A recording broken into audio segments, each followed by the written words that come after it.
Hai guys, selamat pagi. Kembali lagi dengan JJ Pro. Hari ini saya sangat berbahagia sekali karena saya bertemu dengan seorang yang muda tapi sangat luar biasa. Siapa beliau? Ini dia Pak Sul Paroin. Halo Pak. Halo, Hai, apa Johnson. kabar? Ya, luar biasa dahsyat. Iya, saya panggilnya apa? Pak Sul, Pak Roy, Pak atau Roy atau Roy aja, Roy. Oke, Roy. Ya, nama beken beliau adalah Roy. Beliau adalah mantan artis. Akhirnya bergabung Enggak, dengan bisa, Prudential. jangan. Iya, just joke ya. Oke, Pak Roy boleh cerita sedikit. Kira-kira Ya. Pak Roy ini siapa sih? Backgroundnya apa? Boleh cerita sedikit. Saya bukan siapa-siapa kok. Oke. Saya dulunya adalah seorang perawat dulu. Perawat. Ya, Oke. Bekerja di rumah sakit kurang lebih 3 tahun. Oke. Sebelum saya join di bisnis asuransi. Jadi sebelumnya seorang perawat, Benar. kemudian akhirnya terjun di dunia asuransi. Perawatnya 3 tahun. Perawatnya 3 tahun. Gimana ceritanya kok akhirnya bisa kerja atau berbisnis di Prudential? Ya, saya bersyukur sekali. Pertama kali saya bersyukur karena saya udah dipertemukan dengan bisnis yang luar biasa menurut saya. Karena bisnis ini telah banyak mengubah hidup saya pastinya. Kalau dulu saya juga sebenarnya masuk perawat juga bukan satu cita-cita dari kecil karena saya anak perantau. Emang dari mana? Saya bukan asli orang di Gresik Bukan atau Surabaya. bukan Gresik atau bukan Surabaya, oke? Benar, saya orang Pontianak. Pontianak, Sumatera. No, Kalimantan Barat. Pontianak itu Kalimantan Barat. Iya, iya, iya. Jadi tahun 2005 saya ke Jawa. Tujuannya waktu itu mau kuliah di universitas ternama seperti UGM, Brawijaya ataupun UNER. Saya memilih untuk ngambil jurusan bahasa Inggris, tapi karena nggak keterima, lalu kemudian ada saudara yang mengarahkan ke perawat dan diiming-imingi mau dikuliahkan karena pada saat itu memang saya dan keluarga kekurangan biaya untuk kuliah. Akhirnya mau untuk dikuliahkan perawat. Oke, jadi awal mula perawat adalah baju loncatan untuk ke kuliah selanjutnya. Terus kemudian akhirnya kok bisa bergabung di Prudential? Apa cerita yang mendasarinya? Ini tahun 2008 saya lulus kuliah itu saya sangat-sangat digampangkan. Alhamdulillah saya langsung keterima kerja di salah satu rumah sakit umum daerah Kabupaten Gresik. Oh, langsung di kota ini juga. Benar. Bekerja sebagai perawat, oke? Sebagai perawat. Nah, saya jalani 1 tahun pertama ya kalau boleh dibilang ya luar biasa. Hasilnya luar biasa, nggak cukup maksudnya. Ya, memang kondisi ya, oke. Benar. Jadi pada saat itu saya awal-awal digaji itu di rumah sakit itu 300.000. Tahun berapa ya? Tahun 2008-2009. Ya, lumayan kecil lah ya. Lumayan kecil banget. Bahkan sebenarnya sempat kerja di rumah sakit swasta di Surabaya di Jemur Sari. Oke. Karena banyak saran dari orang-orang terdekat untuk memilih rumah sakit negeri, rumah sakit pemerintah, akhirnya saya ambil bekerja di rumah sakit pemerintah dengan gaji yang kecil tadi. Jauh lebih kecil ya. Jauh lebih kecil. Dengan harapan ya suatu saat biasanya kok kerja di rumah sakit pemerintah tuh lebih diutamakan untuk jadi pegawai negeri sipil. Nah, 3 bulan pertama saya digaji 300, bulan keempat naik. Saya pikir dengan saya bertambah, maksudnya masa jabatan kerja yang bertambah, saya akan dapat penghasilan yang lebih besar. Setahun saya jalanin, ternyata income itu memang nggak seberapa signifikan naiknya. Akhirnya saya sempat kerja yang lain di luar jadi perawat, sempat juga home care. Orang-orang kesehatan tuh pasti tahu. Tambahan ya. Home care tuh datangin pasien ke rumah-rumah. Lalu kemudian karena masih ada waktu malamnya saya kadang-kadang masih jadi kurir. Kok boleh dibilang saya udah kerja keras sih. Dari pagi jam 7 pagi sampai jam kadang-kadang jam 11 malam ya baru pulang ke kos. itu ternyata nggak cukup buat kehidupan saya di Gresik. Meskipun nambah pun tetap nggak cukup. Meskipun waktu yang saya gunakan untuk bekerja keras itu boleh dibilang lebih daripada orang-orang normal, ya kan? Tapi hasilnya nggak juga gimana-gimana. Nah, saya berpikir apa yang salah dalam pekerjaan saya? Ternyata saya dapat semacam komunitas yang baru, ya. Pada saat itu saya dikenalkan dengan bisnis Prudential.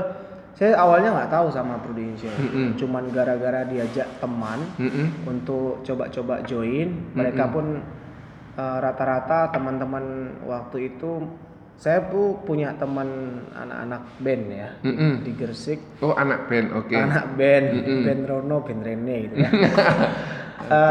Mereka join Prudential karena diajak sama salah satu teman anak band itu juga. Tanpa alasan yang jelas, saya ditanyain begini, kamu mau nggak join bisnis, kita semua udah join loh.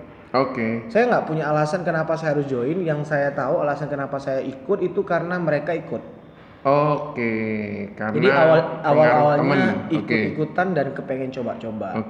Nggak jelas juga apa itu Prudential, apa itu asuransi, saya nggak paham karena mungkin ya waktu saya habis dipakai untuk kerja, jadi nggak sempat mikir bisnis Prudential itu apa, apalagi tahu bahwa Prudential itu adalah perusahaan asuransi besar, nggak tahu sama sekali. Cuman karena ikut-ikutan akhirnya saya coba ikut acara BOP. Nah, di acara BOP itu saya kenal salah satu leader yang luar biasa menurut saya, yang banyak mengubah mindset saya. Jadi diperkenalkan bahwa ini bisnis itu, kenapa sih kok anak muda itu mesti bisnis? Kenapa kita kerja keras tapi hasilnya tidak seperti yang kita harapkan? Ternyata kesalahannya ada pada kendaraan. Maksudnya gimana? Kalau misalkan kita udah bekerja keras tapi pekerjaan yang kita lakukan itu salah, ya hasilnya nggak gimana-gimana. Analoginya, kalau misalkan kita nih menggunakan kendaraan nih, kita udah latihan, mungkin bahkan skill kita bisa dibilang seperti Valentino Rossi lah misalkan ya. Tapi Valentino Rossi menggunakan kendaraan yang salah. Mungkin saya naiknya motor yang 1000 cc, tapi Valentino Rossi mungkin naik motor yang 120 cc atau 150 cc. Kan sehebat-hebat apapun kita mengendarai kendaraan itu, tapi kalau kendaraannya salah juga bakal susah. Jadi oh ya udah, berarti mesti bisnis. Nah, sedangkan pada saat itu dijelasin bahwa salah satu bisnis yang tanpa modal, kemudian tanpa resiko, minim resiko ya kalau saya bilang ya, dan nggak butuh banyak pengalaman adalah bisnis asuransi Prudential. Ya awal-awalnya belajar dan akhirnya sampai sekarang jalanin bisnis Prudential. Kapan mulai mutusin saya fokus di Prudential? Setelah setahun saya menjalankan bisnis Prudential. Kenapa kok saya memutuskan untuk full time? Menurut saya, kalau saya bertahan di rumah sakit pada saat itu ya, dengan status saya masih honorer, lalu saya melihat sekeliling saya teman-teman yang udah senior, mereka tuh rata-rata dapat posisi PNS itu nggak sebentar. Butuh waktu yang panjang. Butuh waktu lama, 10-15 tahun. Itu pun nggak mesti. Artinya nggak dijamin kamu bertahan 15 tahun pasti diangkat menjadi seorang PNS. Kalaupun diangkat menjadi seorang pegawai negeri sipil, bukan saya mau merendahkan profesi atau status sebagai pegawai negeri. Saya pikir-pikir apa yang saya kejar, apa yang saya dapat gitu loh. Nah, saya tanya dong sama teman-teman senior, udah berapa lama menjadi pegawai di rumah sakit, berapa lama baru diangkat menjadi pegawai negeri, lalu sekarang berapa kira-kira penghasilan yang diterima. Saya tuh kayak kepo gitu loh. Cari info. Ada yang 23 tahun hari ini posisi masih kepala ruangan, ada yang 23 tahun hari ini mungkin hanya perawat senior tapi belum pegang jabatan apa-apa. Jadi saya tanya berapa penghasilan, ternyata jauh daripada yang saya bayangkan. Kalau saya bertahan terlalu lama di sana. Nah, sedangkan di Prudential sendiri, di bisnis asuransi, teman-teman sekitar saya mungkin di kantor, pada saat itu saya berkantor di SB3 di Perusmat Bung Tomo ya. Dr. Ivan ya. Dr. Ivan Suryanata. Saya melihat di sekeliling saya ini orang-orangnya positif, lalu kemudian mindsetnya terbuka. Mereka rata-rata nggak maksudnya Ya ada yang 2 tahun, ada yang baru 4 tahun, ada yang sudah 5 tahun. Hasilnya sangat-sangat jomplang. Artinya Kalau misalkan di pegawai negeri saya berpikir pada saat itu tinggi, ternyata nominalnya misalkan berapa gitu ya. Jauh. Tapi kok di Prudential dengan baru 3 tahun, 2 tahun, 3 tahun itu bisa dibilang ada yang bahkan sudah 5 atau bahkan 7 kali lipat daripada di rumah 7 sakit. kali lipat itu kira-kira berapa? Wah, kalau ngomong angka nih nggak enak ya? Ya, maksud saya intinya sangat jauh dibandingkan dengan pekerjaan yang ada gitu ya. benar, pekerjaan mungkin PNS mungkin ya. Ya. Nominalnya berapa misalkan. Penghasilannya dari golongan ini, misalkan golongan apa misalnya. Totalnya misal mohon maaf lagi sekali lagi saya hanya membuat perbandingan untuk diri saya mungkin 5 juta ya. Itu bekerja sudah sekian tahun, 10 sampai 15 tahun misalkan. Nah, di Prudential misalkan baru 2 atau 3 tahun itu bisa, kalau di PNS mungkin tadi 5 juta mungkin ya. Kalau di Prudential tuh 2 tahun 3 tahun tuh ada yang 25 atau 30 juta. Jadi jauh ya. Itu yang mendasari utama ya. Terus kapan mulai memutuskan saya berbisnis di Prudential? Apakah setahun itu langsung atau gimana? Saya menjalankan bisnis Prudential udah setahun. Pada saat itu ya karena saya menjalankan bisnisnya part time ya hasilnya kan nggak terlalu hasilnya maksimal. Ya berapa ya, kalau nggak salah income pada saat itu tahun pertama itu akhir tahun itu sekitar 2,4 juta. Oke lah ya. Berapa bulan itu waktu itu kerja? 1 tahun. Setahun. Saya join itu 2010 bulan Januari. Jadi masih belum serius lah ya. Masih nggak serius. Asal-asalan tapi tetap bisa dapat ya. Saya overtime ya, pulang dari rumah sakit saya ngerjain Prudential. Kerjanya hanya jam setelah pulang rumah sakit? Ya, kebanyakan jam setelah pulang dari rumah sakit saya baru ketemu sama nasabah. Kalau berada di rumah sakitnya sendiri ya kadang-kadang nyolong-nyolong juga. Nyolong-nyolong maksudnya cerita lah ya. Cerita sama keluarga pasien bahwa biar rumah sakit hari ini kan mahal sekali. Mereka masuk posisinya dengan menggunakan pelayanan umum atau pakai asuransi kan gitu.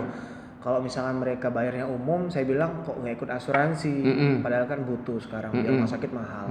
Ya cuma sekedar intro ya, mengenalkan, menjelaskan. Cuman nggak bicara detail sih. Terus kemudian selama di Prudential apa aja yang udah pernah didapat selain dari income ya, income yang makin lama makin meningkat, apalagi? Detailnya itu tahun pertama saya, setelah saya 5 bulan join Prudential, saya bisa ganti sepeda motor saya. Awal sepeda motor bisa beli baru ya? Ya, saya ini kan ngekos, anak perantau kan, Jawa ini anak perantau. Pada saat awal-awal itu saya menggunakan sepeda motor Shogun Suzuki Shogun, sebut merek ya. 5 bulan jalan di bisnis Prudential, saya akhirnya bisa jual sepeda motor itu, saya DP-kan buat ngambil Vixion. Yamaha Vixion yang lebih bagus, yang lebih laki gitu lah ya. Lebih cowok ya. Lebih cowok.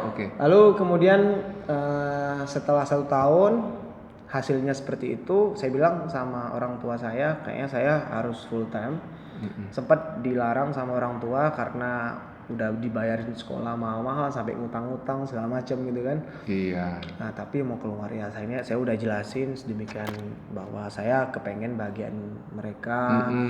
Akhirnya saya didoakan, direstuin lah istilahnya keluar. Nah, tahun 2011 saya punya goal. Saya udah mulai nata goal saya tahun 2011. Gabungnya tahun berapa? 2010 gabung, kemudian 2011 mulai menetapkan sebuah rencana. Rencananya apa? Tahun 2011 itu goal saya kepengen daftarin orang tua saya haji. 2010. Kira-kira waktu itu harus mengeluarkan uang berapa untuk haji? Kalau DP ya ke bagian atau departemen agama sih mungkin 10 sampai 20 juta. Harus ya. Ya, nanti kan bisa diangsur. Saya nggak tahu ada program apa waktu itu. Orang tua sempat cerita, ya udah saya bilang nanti coba DP dulu, nanti diangsur. Tapi totalnya habis berapa waktu itu? Kalau biaya berangkat haji ya sekarang ya, kok tahun itu sih mungkin sekitar 50 atau 60 juta per orang ya? Per orang. Oke. Kepingin memberangkatkan kedua orang tua berarti? Saya lupa ya, 40 atau 50. Iya, kedua orang tua. Jadi kurang lebih guys, yang harus dipersiapkan 80 sampai 100 juta saat itu. Dua orang. Iya, dengan 2 orang dan harus DP kurang lebih 20 juta. Saya lupa pastinya. Setahu saya, seingat saya kisaran mungkin 50 juta. 50 juta. Tapi kan nggak punya uang sebanyak itu. Nggak punya, oke. Ya, akhirnya November 2011 nekat DP-in. Oke. DP dulu. Tapi waktu itu income di Prudential udah berapa? 2011 akhir tuh udah punya penghasilan dari Prudential tuh 9 jutaan. Dari 2,5 langsung ke 9 jutaan ya? Iya. Itu sebabnya punya keberanian, kemampuan untuk membahagiakan orang tua melalui program DP-in haji. Iya, benar banget. Untuk kedua orang tua. Kemudian lalu di tahun karena berikutnya udah DP, ya kan bisa diangsur. Nah, kalau untuk haji itu kan daftarnya sekarang, berangkatnya kan masih lama. 10 sampai 12 tahun ya. Benar. Kalau di Jawa Timur setahu saya 10 sampai 15 tahun. Bahkan 15 ada yang tahun. 20 tahun. Berarti uang itu bisa dicicil selama 15 tahun. Tapi karena di Kalimantan Barat daftarnya di Pontianak itu alhamdulillah tahun 2014 ayah saya sama ibu saya udah berangkat. Luar biasa, 3 tahun guys. 3 tahun. Dan 3 tahun harus dipenuhi itu untuk biaya keseluruhan hajinya itu. Cepet ya. Nah, tahun 2012 goal saya yang kedua saya mulai wujudin. Jadi tahun pertama saya memang niat untuk daftarin orang tua haji. Tahun kedua saya mau beli mobil. Nah, dan alhamdulillah pas promosi di tahun 2012 setelah setahun saya fokus, tahun 2012 saya promosi manajer pada saat itu. Unit manager ya saat itu. Dengan penghasilan segitu, saya rasa bisa nyicil mobil. Nah, saya ambil mobil pertama saya, mobil Terios. Congratulations. Impiannya pada saat itu saya bikin goalnya mobil Jazz sebenarnya warna putih.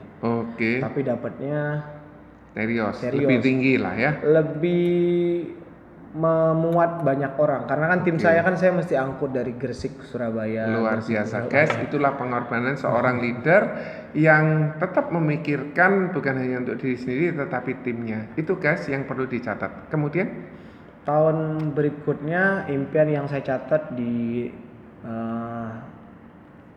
gambar goal saya itu tahun 2013 saya harus beli rumah. November 2013 itu proses realisasi rumah. 2012 Januari saya beli mobil. 2013 bulan November masih tahun 2013 proses realisasi beli rumah. Padahal Anda masih punya cicilan haji, betul ya? Masih Anda punya, waktu itu mobilnya nyicil juga atau gimana? Nyicil juga. Kemudian Anda nekat untuk melakukan cicilan rumah juga. Ya apa caranya Anda ngatur keuangannya? Bagaimana cara Anda bisa memenuhi semua pengeluaran itu? Gini, usia saya waktu itu join itu usia 21 tahun. 21, 22 saya memutuskan untuk full time. 23 saya promosi manajer. Ya kan? Usia 23 tahun ketika posisi manajer itu di akhir tahun itu penghasilan udah 18 jutaan. Meningkat 2 kali lipat guys. Ya. Jadi untuk cicilan rumah, cicilan mobil. Cicilan rumah waktu itu kan 5 juta. 5 juta. Cicilan mobil 5 juta. Kalau cicilan haji kan terserah ada tabungan baru kita sisihkan. Kalau untuk biaya hidup ya memang harus ditekan karena belum maksudnya kan penghasilannya belum terlalu banyak tapi dari 18 juta sampai 20 juta penghasilan di tahun ke-3 ya. 3 itu ya saya rasa cukup untuk ngambil mobil sama rumah.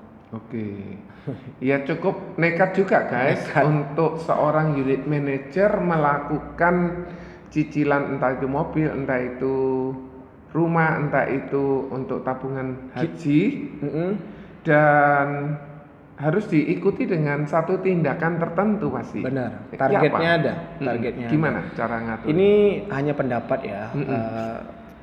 Terkadang cicilan itu bisa membuat kita sangat termotivasi untuk bekerja. Untuk maju karena udah ada desakan cicilan. Iya, terkadang. Tapi ada juga pengalaman orang yang akibat karena cicilan terlalu tinggi, tidak diukur secara kemampuan, orang tersebut stres untuk kerja. Betul. Nah, pada saat itu saya masih sangat-sangat muda. Menurut saya mesti punya target.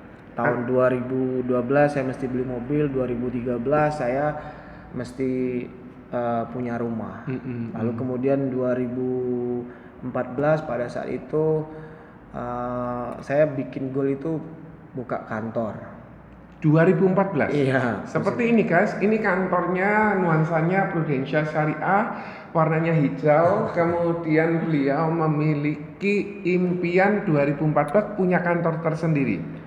Punya kantor ya. Pada saat itu 2014 kan, 2013 saya promosi senior manager, senior unit manager. Oke. Ya awal-awal tahun penghasilan udah 18 kan.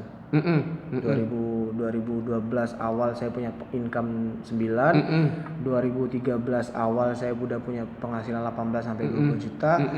2013 akhir itu luar biasa, omsetnya di Prudential pada saat itu luar biasa. Saya 2012 itu omset direct unit itu 1,9 M.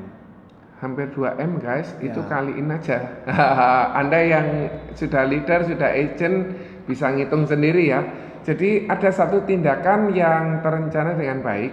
Jadi jangan sampai Anda punya cicilan tapi Anda tidak sanggup menyelesaikan cicilan tersebut. Tapi Saudara Roy ini punya keberanian, kemampuan untuk driven by cicilan gitu ya. Iya. Dan melakukan pengaturan perencanaan dengan baik. Tentu saja kita harus merencanakan itu, tidak boleh asal gegabah. Sono punya mobil, sono beli mobil, saya harus ikut. Nggak boleh seperti itu. Tetapi melakukan tindakan bijaksana. Kemudian sudah banyak pengalaman ini, masih 2013 guys yang diceritakan, dan yang diceritakan beliau ini bukan untuk maksudnya sombong, tetapi beliau cerita bagaimana cara mengaturnya.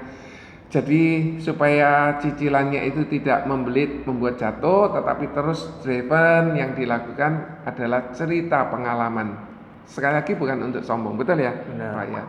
Kemudian tahun-tahun berikutnya 2014 tadi saya mau kembali ke belakang. Tadi kan cerita 2013. Saya tadi mungkin salah ngomong. 2013 awal itu ketika udah promosi senior manager itu income kan udah 18 jutaan. 2013 akhir tuh yang waktu saya udah berani ngambil rumah itu bukan 18 tapi sekitar 28. Oke, jadi ada kapasitas yang jauh lebih besar yang dilakukan sehingga 28, makanya agak longgar waktu itu. Iya. Terus apa yang Anda lakukan sehingga Anda bisa punya income 18 28 langsung melejit dengan eksponensial? Apa toh yang Anda lakukan? Sebenarnya kalau di bisnis Prudential simple. Tugas kita atau kerjaan kita kalau nggak rekrut ya selling. Kalau ngandalin selling artinya kita udah hitung-hitungan komisi kita berapa. Untuk mencapai penghasilan 10 juta sellingnya harus 400 juta api. Kalau mau punya penghasilan 20 juta per bulan sellingnya harus 800 juta api. Tapi saya tahun 2012 itu memilih memang benar-benar fokus ke tim. Tim saya itu kan tadi saya bilang 1,9 miliar. Itu berapa agent, berapa leader waktu itu? Saya mempromosikan 3 manajer tahun berjalan. Pada saat Anda promosi SUM, Anda promosikan 3 unit manajer baru. Dan itu merupakan prestasi guys. Jadi hal yang terencana dengan baik, dengan merekrut yang banyak, mempromosikan banyak. Kemudian gimana? Mempromosikan 3 orang dan total agent saya memang banyak. Yang aktif itu terikut di SMA itu ada 34 orangan. Yang sudah produksi? Yang sudah produksi selain yang 3 orang tadi kan berarti. Berarti ada 37 berarti? Iya benar. Oke. Lalu tahun 2013-nya ketika saya promosi senior manager, omset direct saya 1,5, tapi total grup saya itu 3,6. 3,6 miliar. Satu tindakan yang berbeda. Tentu saja beliau tidak diam-diam duduk-duduk seperti ini bisa mendapatkan omset seperti begitu. Ada proses yang harus dilakukan. Ya. Apa saja yang Anda lakukan selama itu sehingga omset tim Anda, omset direct, omset tim Anda bisa besar? Tentunya saya melakukan pekerjaan merekrut yang luar biasa pada tahun-tahun 2012, 2013 tuh rekrutan kita memang kencang sekali, banyak banget. Sehingga omset memang hampir kalau saya bilang 90% dari tim ya. Berarti bukan hanya Roy saja yang merekrut, tetapi Tim semua. tim juga melakukan perekrutan juga. Melakukan perekrutan. Berarti Anda melakukan edukasi, menduplikasi bagaimana cara mendapatkan agent-agent tersebut, benar ya? Benar. Oke. Tahun 2013 saya mempromosikan lagi 3 unit manager lagi. Jadi 2013 saya mempromosikan 2-3 orang. SUM saya promosikan 3 UM. Iya. Ketika promosi AM saya promosikan 3 UM baru. Dan ada 1 UM yang lama saya promosi senior manager. Oke. Jadi dari 3 saya punya 3 leader.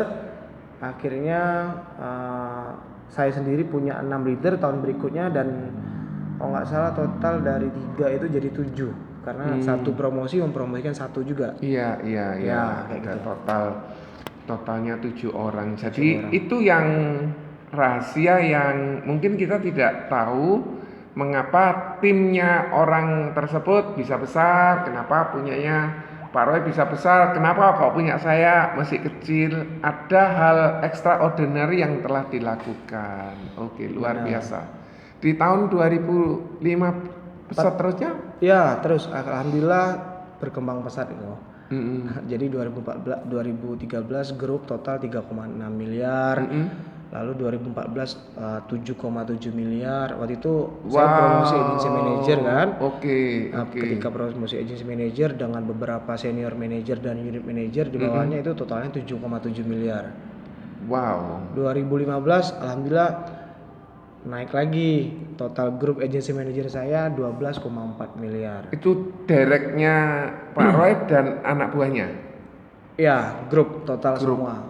Kalau 12 direct miliar. Kok direct itu tahun 2012 1,9 miliar, 2013 1,5 miliar, 2014 direct itu sekitar 1,3-an. Jadi kita kan main total semua kan. Jadi dengan grup leader semuanya totalnya 7,7, 2015 12,4. Jadi Anda nggak terlalu fokus jualan, Anda fokus recruiting, gitu ya? Benar. Recruiting yang seperti apa yang Anda pernah lakukan sehingga menjadi seperti masif seperti sekarang ini?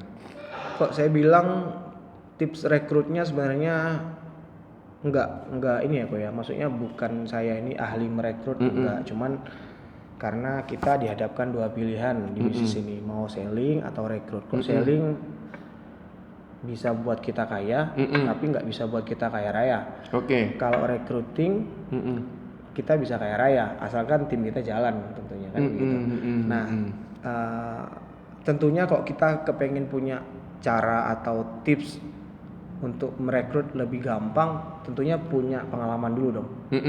Selain pengalaman kita belajar sama orang-orang kan, bagaimana caranya membangun tim. Kok saya lebih kepada pengalaman. Jadi dulu memang rekrutnya massal banget. Setiap orang yang saya rasa bisa saya rekrut. Nggak pakai seleksi dulu ya? Kriteria ada, minimal saya cocok sama dia. Oh oke. Kalau bilang backgroundnya nggak oke, ini kayaknya susah. Saya belajar ke diri saya backgroundnya juga nggak oke gitu loh. Asalkan mau belajar, saya rasa bisa. Nah, terus kalau ditanya apakah rekrutan kita marketnya bagus, saya juga mengaca ke saya pendatang di Jawa Timur. Dibilang punya market juga sedikit kan, tapi bisa. Kuncinya kan tadi mau belajar atau mau kerja keras itu tadi kan. Nah jadi kriteria yang saya rekrut pada saat itu nggak terlalu harus begini harus begitu enggak. Awal-awalnya enggak milih nih, tapi dengan perjalanan waktu, jam terbang, lama-kelamaan kita bisa menseleksi.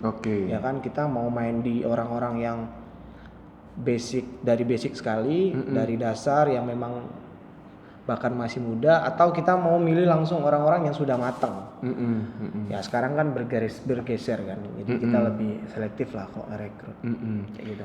Jadi guys, ini ada satu insight yang baru selain di video-video saya yang sebelumnya. Ada orang yang punya pendapat seperti begini, yang mana yang cocok untuk Anda bisa lakukan, Anda bisa terapkan, Anda coba. Karena kalau Anda tidak coba, Anda tidak tahu model yang seperti apa yang kita bisa lakukan, model mana yang kita jangan lakukan.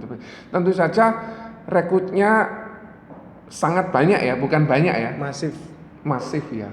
Struktur masif. Dan boleh cerita ya apa sih struktur masif terstruktur itu seperti gimana? Jadi kalau kita melakukan perekrutan itu sendiri, mungkin ya ada acara NBO atau BOP lah di kantor. Kan? Oh di kantor Surabaya waktu itu ya? Waktu itu Surabaya 2013, Surabaya 2014 kan udah buka kantor sendiri. Tapi saya join sama leader saya kan 2014. Jadi kok kita ada acara rekrut nih, entah itu yang bawain anak muda atau dari background dokter atau dari siapapun. Kalau saya melakukan perekrutan itu sendiri, tentunya saya punya kapasitas lah, nggak mungkin semua orang atau banyak orang yang saya dapatkan untuk saya ajak ke acara NBO tadi, mungkin 2-3 orang kan. Tapi kalau setiap tim saya bilang, bro, ini ada acara BOP bagus, pembicaranya ini, kamu undang aja orang datang ke acara seperti ini, nanti biar pembicara yang menjelaskan tentang detailnya bisnis prudensial kayak gimana, siapa tahu cocok, dan ya syukur-syukur nanti timmu jalan kan begitu. Jadi kok selama saya punya 10 tim saya yang aktif untuk merekrut, satu orang 3, satu BOP, kita bisa bawa 30 orang. Dan itu terjadi, selalu terjadi? Ya semuanya kita upayakan untuk maksimal. Jadi kita tetap menyarankan ke tim untuk bisa ngerekrut setiap kali ada acara momen BOP. Ya tapi kan ada yang bilang, Pak, agent saya, undangan saya nggak datang, alasannya ini. Ya saya bilang nggak apa-apa, namanya dinamika ngerekrut itu sama seperti kayak kita prospek. Saya bilang 10 orang yang diprospek mungkin hanya berapa orang yang bisa diajak janji temu gitu ya, atau 10 orang yang diajak janji temu mungkin hanya 7 orang yang bisa ditemuin. 7 orang bisa ditemuin mungkin hanya 3 orang yang bisa di follow up. Dari 3 yang follow up mungkin hanya 1 yang closing. Yang setuju beli. Jadi kalau ngerekrut ya sama kan kuncinya, 10 orang yang kamu undang, mungkin yang datang cuma 5 orang. 5 orang yang datang belum tentu semuanya mau ujian. 3 orang yang ujian katakanlah, ujian AJI misalnya 3 orang. Yang mau jalan bener-bener mau ikut sistem mungkin hanya 1 orang. Jadi menurut saya pesannya rekrut atau selling nggak boleh baper. Baper bawa perasaan, nggak boleh gondok atau marah kalau misalnya dia nggak mau datang, nggak mau ujian. Jadi take easy aja, tetapi main quantity besar, akhirnya akan terbentuk sebuah konsep. Oh, saya kalau merekrut seperti demikian di awalnya. Iya. Lama-kelamaan kan kita udah punya kriteria yang udah sesuai dengan pengalaman kita kan. Waktu itu pasti agent-agent yang dalam timnya Pak Roy pun sendiri juga mengajak juga, mereka bekerja juga datengin orang yang banyak ya, pasti gitu ya. Oke.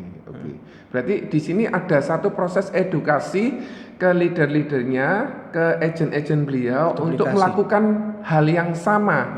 Mengajak merekrut di waktu itu di kantor Surabaya. Itu waktu itu 2014 atau 15 yang buka kantor. 2014 Oktober kita ada buka kantor di Gresik, masih join sama leader saya. Oke.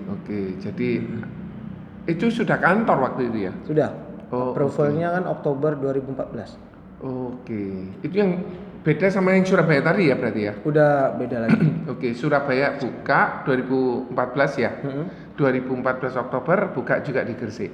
Karena omset Anda tadi yang besar ini ya, makanya di approve sama perusahaan bisa buka kantor. 2014 pengajuan buka kantornya bukan atas nama saya. Oh, masih gabung juga. Gabung sama leader saya. Guys, jadi ada beberapa yang kita bisa belajar, yaitu mengatur strateginya, mengajak, mengedukasi, mentraining. Tentu saja ini bukan didapatkan dalam waktu yang singkat. Untuk menjelaskan perlu waktu sehingga semua timnya mau jalan dan akhirnya bisa buka kantor, lebih banyak lagi orang-orang yang bisa ditampung.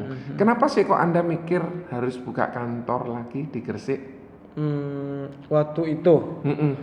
Waktu itu ya karena memang tim saya semakin besar. Oke. Kalau harus tiap hari atau enggak tiap hari Surabaya lah. Ya. Iya, kita mesti bawa 1 jam ya. 1 jam ke Surabaya. Kalau yang punya sepeda motor kan kadang-kadang kan harus lewat jalur biasa 1 jam lebih lah ya.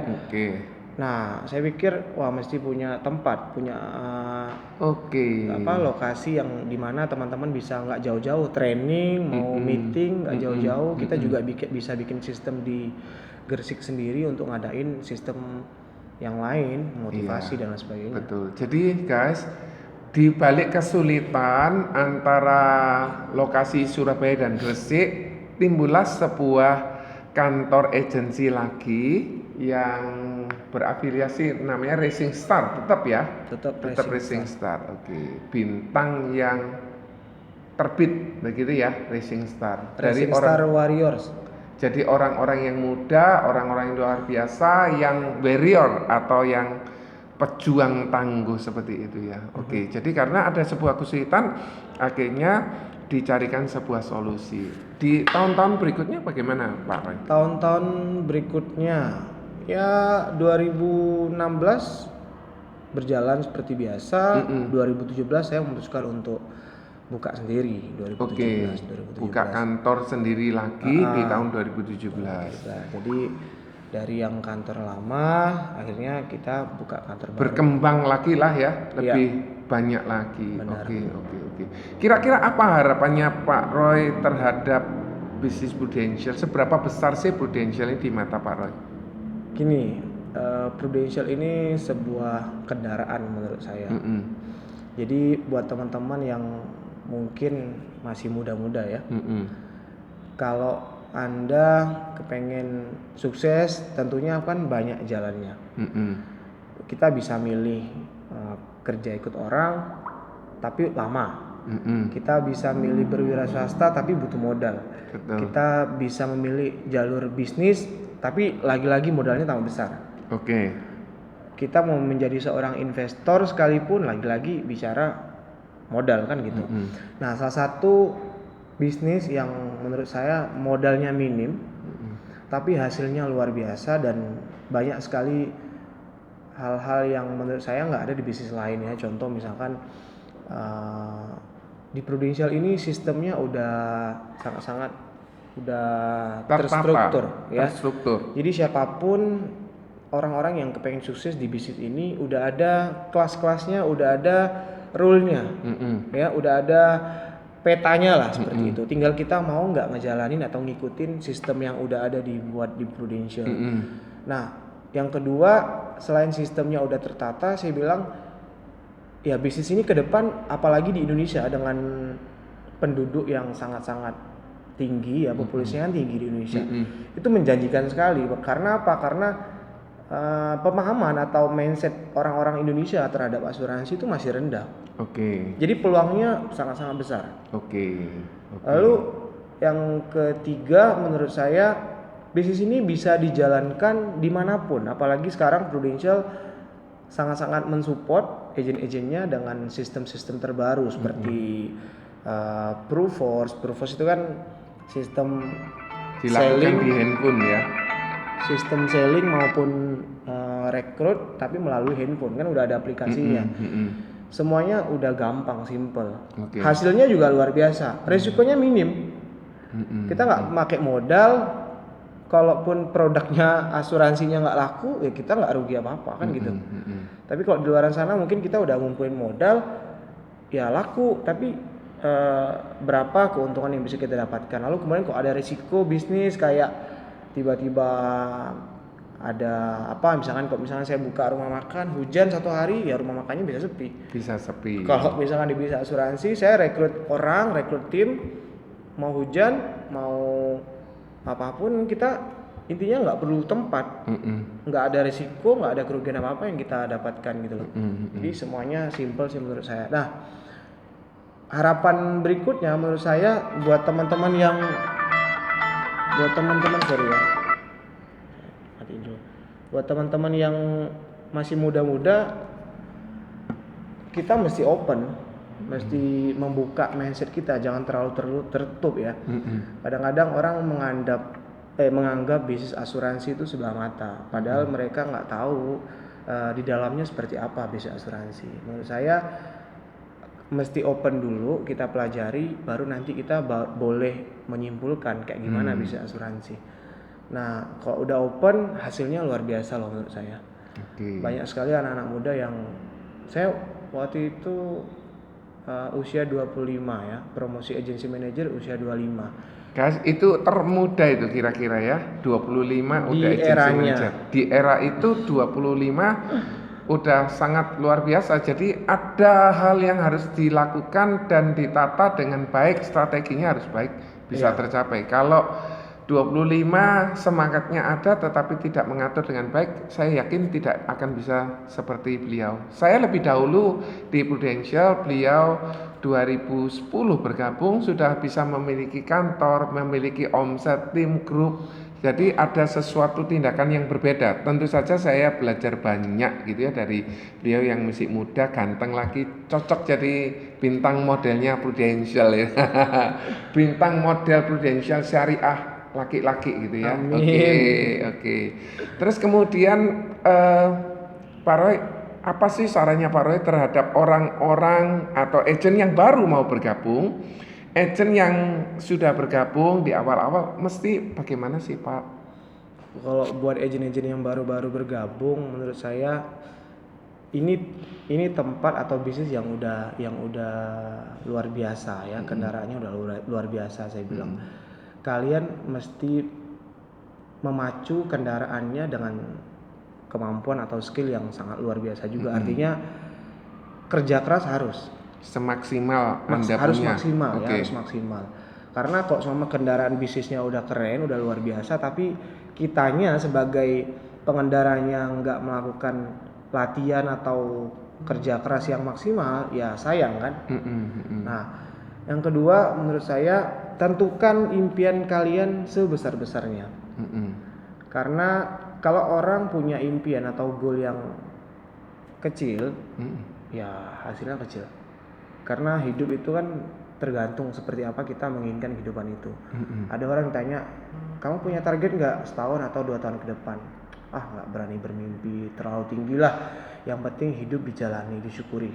Menurut saya statement seperti itu nggak salah pada ketentuan atau kondisi tertentu. Misalkan kita lagi dapat sebuah musibah, masalah. Kalau ada orang bilang, ya saya akan coba jalani hidup ini dengan seperti ini, saya bersyukur, ya nggak terlalu berharap gimana-gimana, yang penting saya masih bisa jalanin hidup misalkan. Nggak apa-apa kalau dalam kondisi kita kena musibah, tapi untuk hidup ke depan kita mesti punya impian yang besar. Kalau kita nggak punya impian yang besar, ya kita nggak bisa mentargetkan kehidupan kita nanti tahun depan kita harus punya apa. Ya kok seperti itu kan luar biasa kan. Maksudnya sebaliknya daripada orang yang tadi hidup ngalir aja kayak air.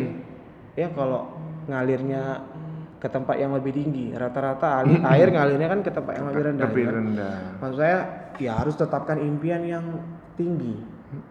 Supaya kita punya semangat untuk mengejarnya. Kalau nggak berani harus belajar lah ya. Harus belajar dan harus berani punya impian. Kata Bung Karno kan, bermimpilah cita-citamu setinggi langit. Iya. Kalau seandainya pun kamu jatuh ke bulan, kamu jatuhnya di antara bintang-bintang kan. Iya, jadi ya harus punya impian yang besar. Dan mimpi yang besar pun sendiri kan tidak ada yang ngelarang, tidak ada yang tidak harus bayar kan ya. Benar. kalau misalnya impian yang besar kita lakukan dengan tindakan yang baik, maka Benar. insya Allah akan tercukupi gitu ya. Tercapai apa yang kita inginkan. Impian dan impian sama goal ya. Goal kan jangka pendek, impian kan jangka panjang. Goal yang jelas, terukur lah ya. Kalau memang punya goal apa ya harus terukur dengan kemampuan. Kok saya rasa impian-impian saya yang seperti berangkatin orang tua haji, punya mobil, punya rumah di usia 20. Dan itu tercapai semua ya? Alhamdulillah tercapai semua. Oke. Saya pernah mendengar Anda pernah berapa saat itu di kampung bantu orang tua enggak bekerja, betulkah? Ya, 2015. Oh, oke. Sempat fokus ke orang tua waktu itu ya? Benar. Oh, kenapa kok dilakukan itu? Jadi saya pertama mau bilang saya bersyukur sekali, alhamdulillah udah berada di bisnis Prudential ya. Tahun 2015 itu ada kejadian yang luar biasa dalam hidup saya. Jadi orang tua saya, papa saya meninggal dunia. 1 minggu setelah pulang Star Club. 1 minggu setelah happy dari budaya. Oke. Jadi waktu itu kalau nggak salah bulan April atau Mei ya, kita Star Club ke Jepang 2014. Saya tuh extend loh. Extend nambah lagi 1 minggu di Jepang, dari jatah Prudential seminggu nambah lagi nih di Jepang 1 minggu. Terus pulangnya orang-orang pada pulang, saya nambah lagi nih sama teman-teman kantor ke Korea. Oh, oke. Karena Jepang Korea udah deket lah ya. Iya. Nah, pulang dari Korea 1 minggu kita masih istilahnya jet lag lah ya, capek apa segala macam. Kita baru mau program nanti kita mau ngapain, ada acara apa di kantor segala macam. Juni papa saya meninggal karena serangan jantung ya, serangan jantung atau stroke lah pada saat itu. Ada dua gejala yang pada saat itu akhirnya meninggal dunia. Saya pulang ke Pontianak. Saya pulang itu kurang lebih sekitar 1 minggu sebelum puasa. Juni itu sekitar 1 minggu sebelum puasa. Saya pulang ya down lah ya pastinya, karena nggak disangka-sangka papa saya juga masih muda, usia 58 tahun. Tapi sempat berangkat haji ya? Alhamdulillah 2014 bulan Oktober ayah saya sama ibu saya berangkat haji. Alhamdulillah banget. Guys. Ya udah syukur. Tuhan kasih kesempatan hadiah untuk bisa berangkat haji sebelum orang tua saya atau bapak saya meninggal. Jadi saya pulang ke Kalimantan, ke Pontianak, posisi down banget kan karena kaget kan, sebelumnya nggak ada tanda-tanda sakit di rumah sakit dulu. Jadi kejadiannya subuh ya, kejadian stroke-nya subuh jam 10:30 atau jam 10 siang meninggal. Tutup usia. Saya pulang sama adik saya benar-benar nggak mau diganggu ya, nggak tahu waktu itu down banget teman-teman. Saya pulang hampir 1 bulan ya, 1 bulan selama nyambut puasa sampai puasa saya kayak orang benar-benar nggak mau diganggu sama bisnis apapun, sama urusan apapun. Jadi alhamdulillah banget saya di Prudential. Saya punya tim, saya punya leader, saya punya teman-teman yang mensupport saya. Akhirnya semua jalan by sistem, berjalan sesuai dengan sistem ya. Sebulan saya hampir di Kalimantan sebulan, kemudian mau lebaran itu saya sempat pulang ke kampung orang tua saya di Bawean. Saya juga keturunan Bawean ya teman-teman ya. Bawean tuh kok dari Gresik tuh 3 jam kok. 3 jam.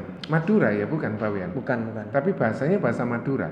Ya, di sana tempat transitnya orang-orang campuran ya. Kita keturunan Bugis ya, dari Sulawesi. Ya Bone. Kita keluarga dari Bone. Nah, saya pulang, nenek saya sakit. Saya urusin sampai akhirnya mau lebaran kurang berapa hari saya pulang lagi ke Pontianak. Jadi 1 bulan full nggak ngurusi kerjaan. Udah hampir 1,5 bulan kan. Habis lebaran, karena papa saya di Pontianak punya pesantren, sebentar menggantikan posisi orang tua di pesantren tersebut. Jadi nggak fokus kerja di Prudential. Total sampai akhirnya saya kembali lagi bekerja itu total hampir, kok saya bilang sejak liburan ya, sejak liburan di Jepang sampai itu 3 bulan. 3 bulan itu kejadiannya 2015 teman-teman. Bulan Juni 8 Juni bapak saya meninggal. Yang tadi saya bilang Justru omsetnya di tahun 2015 itu malah tembus 12,4 miliar. Guys, 12,4 miliar dengan tim yang segitu besar. Meskipun dengan satu kondisi sempat berlibur sebulan, sempat ada sesuatu yang harus menenangkan diri selama hampir 2 bulan, itu pun tetap bisa berjalan dengan baik. Kalau itu tidak dilakukan dengan sistem yang baik, nggak mungkin akan bisa berjalan. Benar. Seorang yang punya usaha pabrik ditinggal 2 bulan bisa terjadi kacau kalau perusahaan atau pabrik itu tidak ada sistemnya. Luar biasa ya. Dari sini saya belajar banyak. Meskipun kita mengalami kesulitan, akhirnya bisa punya kantor di Gresik awal mula, kemudian akhirnya bisa mengembangkan kantor di Gresik yang kedua, yang notabene perlu dilakukan dengan baik, tetapi tertunjang dengan sistem gitu ya bro ya. Benar. Oke.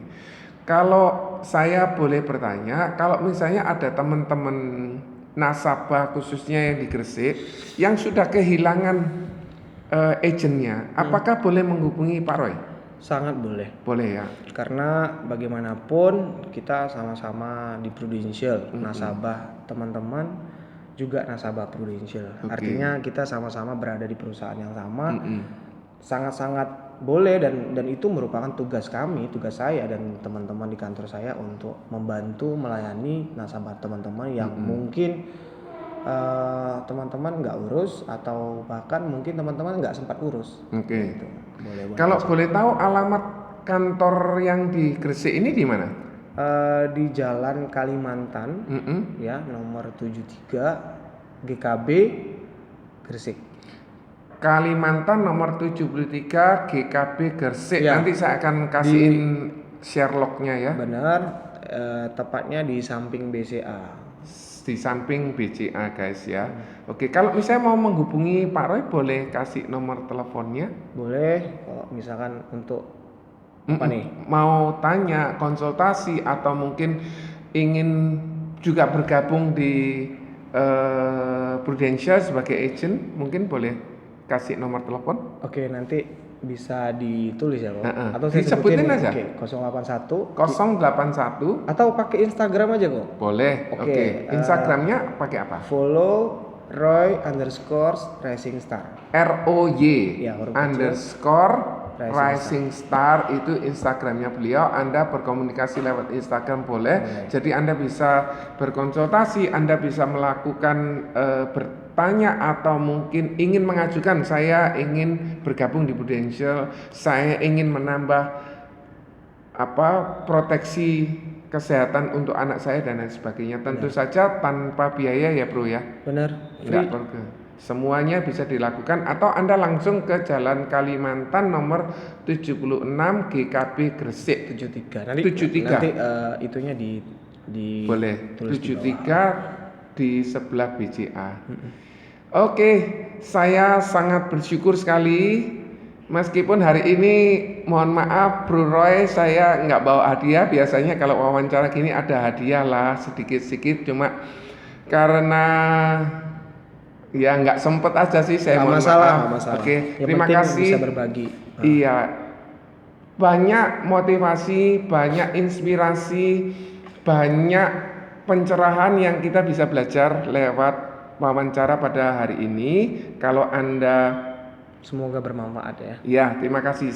Kalau misalnya Anda suka, silakan Anda subscribe YouTube ini, Anda share, Anda like juga. Pak Roy ada YouTube channel atau cuma Instagram aja? Ada YouTube channel juga. YouTube channelnya apa? Belum aktif kayak nggak aktif. Ko Joni ini ya. Tapi kayaknya ke depan saya terinspirasi dari Ko Joni, kepengen juga berbagi lewat channel YouTube. Iya. Saya punya YouTube channel tuh Roy Entrepreneur. ROY Entrepreneur. Ya. Oke, nanti saya akan juga kasihin, jadi Anda bisa follow YouTube-nya Bro Roy. Beliau masih muda, kalau nggak salah masih berapa bro usianya? Sekarang udah 30 tahun, tetapi sudah memiliki aset, memiliki kantor sendiri, memiliki beberapa alat penunjang untuk melakukan aktivitas di Prudential. Ya. Terima kasih sekali lagi buat Bro Roy. Thank Guys, you, semoga sama-sama. bermanfaat. Jangan lupa follow Instagramnya Pak Roy _racingstar atau YouTube channelnya Roy Entrepreneur. Benar. Oke, terima kasih. Anda bisa juga bertanya, berkonsultasi, baik melalui kantor dan sebagainya. Semoga bermanfaat. Terima kasih. God bless you all. Bye. Bye.